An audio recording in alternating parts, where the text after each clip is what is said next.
If you're a Christian, what the fourth seal is revealing will surprise you. Mommy, how come we don't keep the laws and Sabbath like them? We follow the spirit of the law, honey. The law is abolished now. That's not for us. Jesus did it. And I looked. I saw a pale horse, and his name was Death, and hell followed with him. When I send my 4 sore judgments upon Jerusalem, the sword and the famine and the noisome beast and the pestilence, war.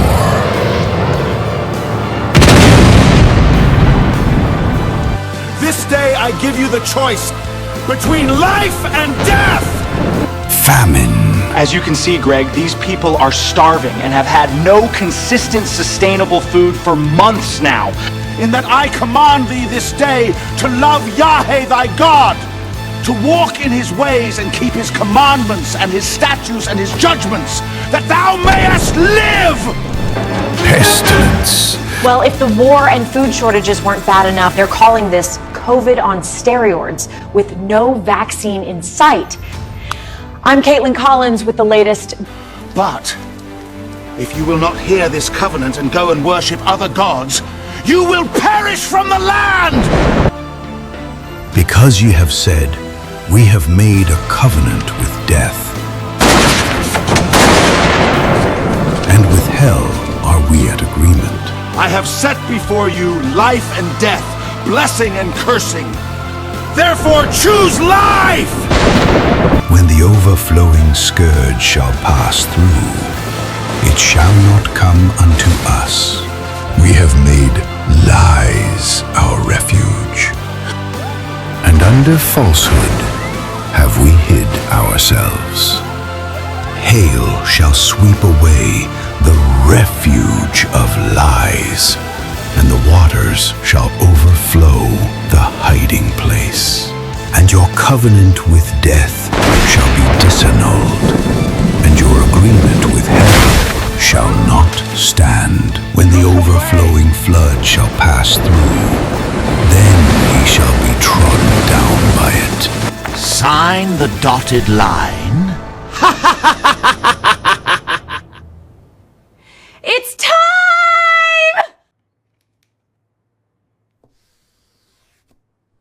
Shadows start to fade as the truth comes in sight.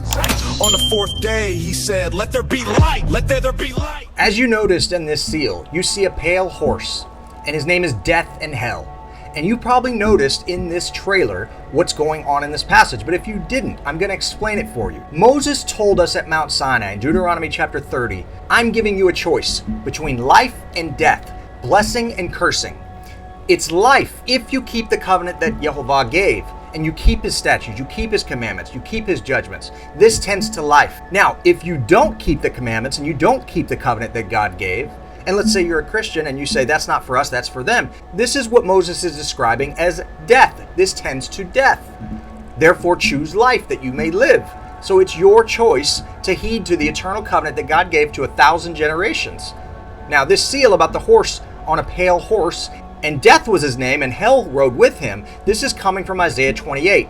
Now, Isaiah chapter 28 is based on the premise of what Moses told us in Deuteronomy chapter 30, we just discussed. So God goes on and he says, look, because you've made a covenant with death and with hell you're at agreement, when the floods come, all the lies that you've inherited will be trodden down in the flood. Christians believe that they're not under the covenant. And that's true for now, that's your choice. But when the Messiah comes, like you see in Isaiah chapter 28, it's talking about the timing of the flood. And this is when the Messiah comes. What we're experiencing right now is on May 3rd, this is the 2nd month, 17th day of the month. But this is also correlating with other feast days, which I'll get to in a moment. But when the Messiah comes, on this day of the flood, he is the precious cornerstone. He's the foundation. And it doesn't matter who it is that you see that day. As long as he's teaching you to keep the commandments and keep the covenant of God, you listen to him.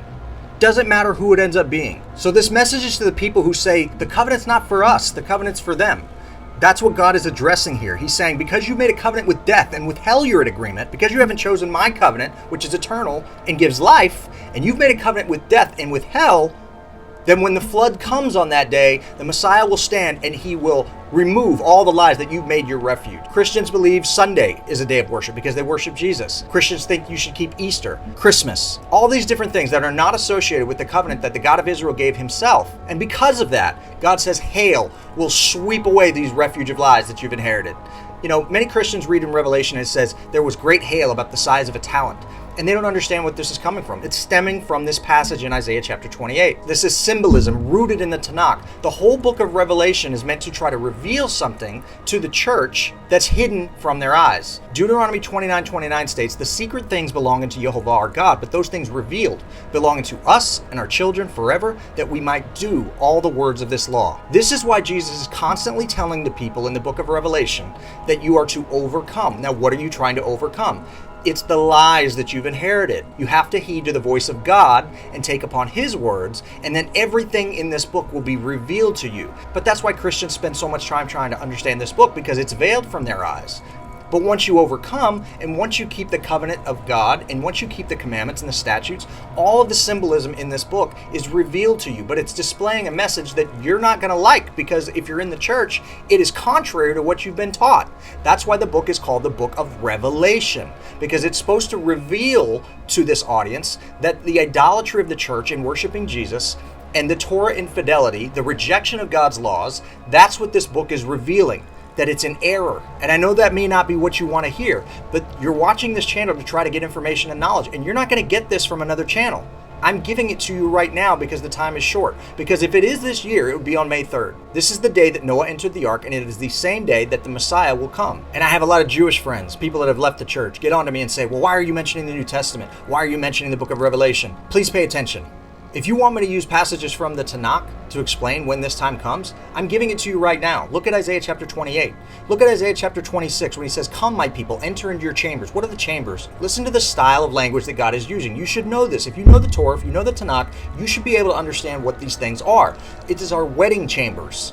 Now, when is our wedding day as Israel? Our wedding day is Shavuot. This is in the 3rd month. This is why God gave us the Torah in the 3rd month on an undisclosed day, because Shavuot is always going to be different, and it will always end up on a Sunday. Now, when do Christians worship Jesus? They worship him on Sunday.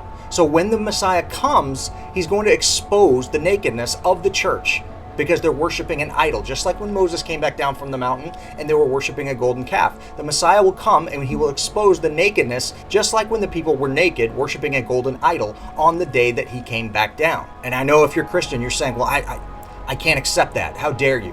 That's what's going on here, because God's covenant is eternal. His word is forever.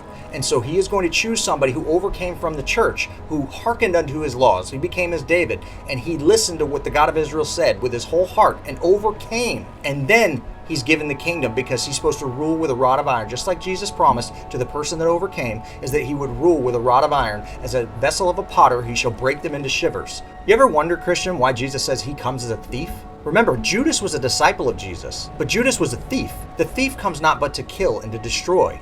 Well, what is he coming to destroy? You have to ask yourself that question. It stems from Deuteronomy chapter 7, when God says his covenant is to 1,000 generations and gives mercy to those that love him, but repays those that hate him to their face, to destroy him. He will not be slack to him that hates him. If you reject God's eternal covenant and you reject Jehovah as being your God, then the Messiah, when he comes, he's going to come to destroy everything that you have built as a Christian and that church. When you see the Messiah come, his job is going to be to destroy the foundation of the church, because it is not built upon the foundations of the eternal covenant that the God of Israel gave. You're not keeping his Sabbaths, you're not keeping his feast days. People say, well, that's not for us, that's for them. Do you understand that when the kingdom comes, Isaiah says that from one new moon to another, from one Sabbath to another, all flesh will come and worship before Jehovah? This is what's coming to the world. And many Christians talk about a one world religion. Yes, this is coming. And this is called the kingdom of God, that even Jesus spoke about. When the kingdom of God comes, what do you think the laws are going to be that are going to govern the world? It's going to be the law that he gave, his eternal covenant. And if you reject that covenant, he will repay you to your face. That's what the Messiah is going to do that day when you see him. He's going to speak the words of God, and he's going to reveal all the lies that you've inherited, because you've made a covenant with death, and with hell you're at agreement. You've chosen not the covenant of life, you've chosen death. And because of that, when this day comes, when the Messiah comes, on the day of the flood, he will remove all the lies that you've inherited. and hail will sweep away those refuge of lies. Now, these 4 sore judgments that you see, sword, famine, pestilence, wild beast, these are historically the things that God used against Jerusalem and Israel to get them to come back to the covenant. It's a way for God to get the people to wake up and come back to the covenant. Now, I want you to understand something. When the Messiah comes, Israel will dwell safely. The Messiah will come. He will gather the exiles from one end of heaven to the other. They will all dwell safely in Jerusalem. Now, what we were promised is that if we once again in exile keep the covenant that God gave and search for him with all our heart, our soul, and our mind, we will be able to go once again to the land of our fathers. He doesn't give us a promise to go to heaven. This misinterpretation and misunderstanding about a rapture to heaven is a misunderstanding about what God promised about a redemption and a regathering of Israel to those that kept his covenant. They're going to Jerusalem, not to heaven.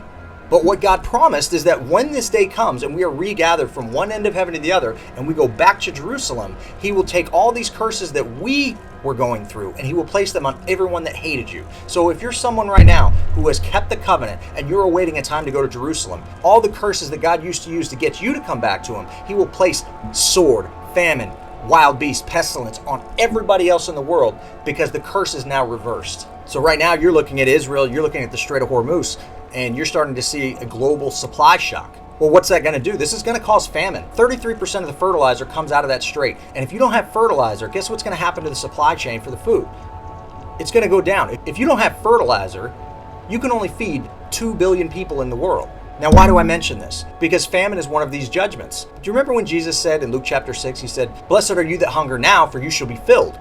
Blessed are you that weep now, for you shall laugh. Woe unto you that are full, for you shall hunger. Woe unto you that laugh now, for you shall mourn and weep."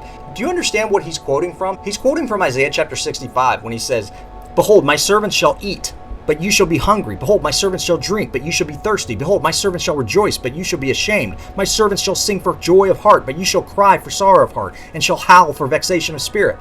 Jesus is talking about those that keep the covenant, that worship the God of Israel and keep the Sabbaths, keep his feast days, keep his statutes, keep his judgments.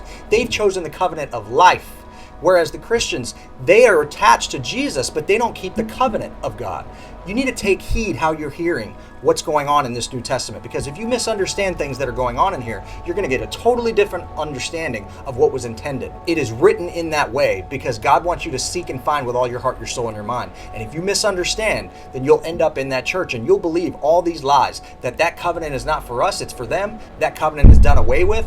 This is all lies. This is a covenant of death. And you're shaking the hand and making an agreement with this pale horse, so to speak. And when the Messiah comes, he's going to remove all the lies and he's going to expose all the nakedness of the people because they did not keep the commandments of the God of Israel. So again, it's your choice. If it is this year, May 3rd, which it looks like it's going to be, then that means the door is shut that day. Just like Noah, when he entered the flood and he shut the doors and everybody wandered into the ark, so will it be to everybody that rejected God's covenant. And that's what this seal is depicting. Because you've made a covenant with death and hell, when the flood comes, you're saying to yourself, oh, we're going to be raptured to heaven. We're going to go somewhere else. God is saying to you, no. Because you've chosen the covenant with death, when the flood comes and when the Messiah comes, hail will sweep away those refuge of lies, and the overflowing waters will consume you, and you'll be trodden down by it. So again, this isn't exactly what your pastor's teaching, is it? No, because your pastor is not teaching from the law of God. If you want to understand things in the book of Revelation, you have to go back to the basis of which this is all written for. This is why this book is hidden from the audience, because they do not keep the law of God and they do not keep the statutes and the judgments that he gave. Therefore, everything in this book is hidden. Just like Isaiah chapter 29 said, these people honor me with their mouth, but their heart is far from me. I will do a marvelous thing among these people. The wisdom of their wise men shall perish, and I will bring to nothing the understanding of their prudent. Because their fear towards me is taught by the precepts of men. This is what the church is doing. Therefore, this book is sealed to their eyes. So if you have any questions, leave them below, and I'll talk to you guys on another video. Shadows start to fade as the truth comes in sight. On the fourth day, he said, let there be light. Let there be light.